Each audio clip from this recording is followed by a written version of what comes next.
तरफ एक खंभे से सत करके लेके माला बैठे हैं, एक तरफ नंद बाबा चेहरा सूखा हुआ है, जैसे स्नान नहीं किया महीनों बीत गया, एकदम धूल धूसर, कोई गम नहीं।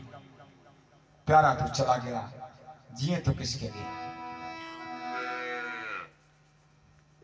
उद्धव जी पहुंचे, प्रणाम नहीं किया है, नंदरानी के पास पहुंचे, बोले यशोदा मैया, अरे वो यशोदा मैया, मैं उद्धव हूं, मुझे कन्हैया ने भेजा है। इतने में उठकर तनकर खड़ी हुई मैया जाके मुख पे हाथ रखा, कहा चुप,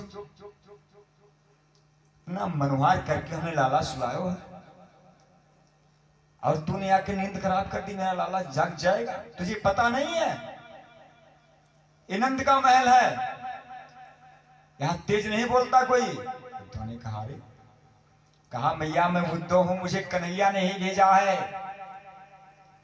नंदरानी ने कहा तू उद्धव है, मुझे क्या पता, मेरा लाला सो रहा है, कभी माखन मांगे, कभी चंदा मांगे, कभी बहू मांगे, किसी तरह से हमने सुलाया है उसे, और तू आके तेज बोलता है। उद्धव के ज्ञान की दूसरी कड़ी खिसकी। नंदरानी ने कहा चल तुझे दिखाऊं, चल दिखाओ, पालने मेरा लाल सो रहा। उद्धव ने कहा चल रही मैया दिखाओ। जब गए तो जो जिस पालने में कन्हैया झूलते थे ना, वो पालना सूना पड़ा है। पालना को देख करके मैया धड़ाम से गिर पड़ी, बोली हारे उद्धव, मेरा कन्हैया तो चला गया है, वो तो है नहीं यहाँ, मैं कैसी बावरी हो गई उसके प्रेम में।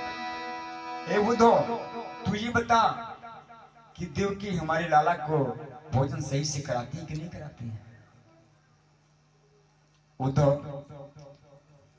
तू जब लौट के जाना तो हमारी तरफ से क्षमा मांग लेना उनसे, हमने बड़ी गलती करी है, नेक थोड़े सी मक्खन के लिए अपनी लाला को हमने उखल में बांध दिया। उसने मक्खन मांगा, हमने मक्खन दिया नहीं। एक दिन मुझसे मक्खन मांग रहा था उद्धव, तो मैंने दिया नहीं। बेजड़ की रोटी थी एक दिन की, उसी को उठा के हमने, छोटा सा लाला था मेरा 3 वर्ष का, उसमें थोड़ा सा मक्खन लगा दिया, उसके हाथों में दे दिया, वो खाने लगा, खेलने लगा, मिट्टी में रोटी गिरती फिर उठा लेता हो, फिर खाता, पैरों की बल चलता। एक दिन बताऊं तो क्या हुआ, बताओ मैया क्या हुआ। यशोदा मैया कह रही है कि धूरी पर अति सुंदर श्याम जो, तैसी बनी सिर सुंदर चोटी।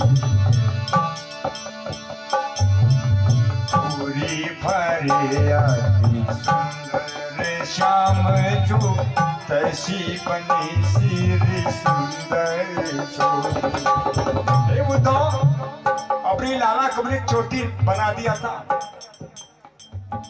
खूब सजा दिया था उसे, लेकिन फिर भी मिट्टी में खेल रहा था। इस छवि पुरस्कार में लिखा, धूरी पर अति सुंदर श्याम, तैसी बनी सिर सुंदर चोटी। खेलते खाते खेले अंगना, पग पे जनी बाजते छोटी। खेलते खाते खेले अंगना, पग पे जनी बाजते छोटी। उधर छवि को रसी खाने बिलोकम, भारत काम कलानी जी गोदी। छवि को रसी खाने बिलोकम, भारत काम कलानी जी गोदी। और उधर हमारे लाला के हाथ से रोटी छीन के एक कौवा उड़ गया, मेरा कन्हैया लौट गया मिट्टी में। मैंने बहुत मनोहार किया, लाला तू चुप हो जा, तुझे दूसरी रोटी दे दूंगी, मगर उसने माना नहीं, कहा मैया मैं वही रोटी लूंगा। लौटने लगा, छवि को रस खाने बिलोकत, भारत काम कलानी जी को। के भाग कहाँ कहिए, हर हाथ से ले गयो माखन रोटी। भाग के भाग कहाँ कहिए, हर हाथ से ले गयो माखन रोटी। इसके बाद तो मैंने कुछ नहीं जाना कि मेरा कन्हैया कैसे क्या किया, रोटी वो कैसे लेकर चला आया और लाकर हमारे कन्हैया फिर खाने लगे। कि उड़त रहियो कागा मोरे अंगने में, उड़त रहियो कागा मोरे अंगने में।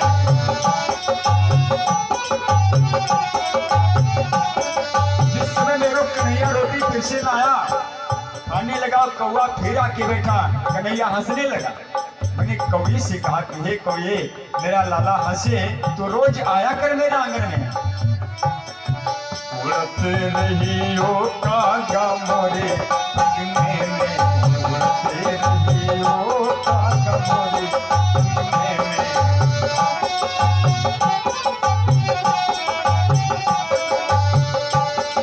हे कौवे, जब मेरो कान्हा भोजन करेगो, जब मेरो कान्हा, जब मेरो कान्हा भोजन करेगो।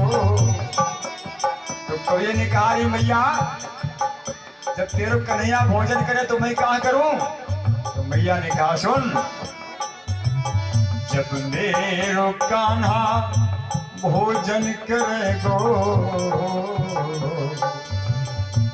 चुनत रहियो कागा मोरे अंगने में, चुनत रहियो कागा मोरे अंगने में।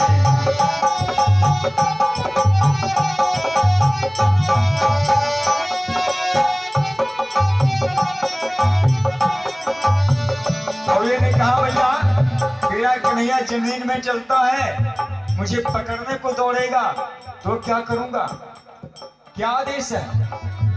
तो मैया कहते हैं, जब मेरो कान्हा पकड़न धावे, जब मेरो कान्हा, जब मेरो कान्हा पकड़न धावे, जब मेरो कान्हा अरे पकड़न धावे। उड़त रहियो कागा मोरे अंगने में, बचत रहियो कागा मोरे अंगने में, बचत रहियो कागा मोरे अंगने में।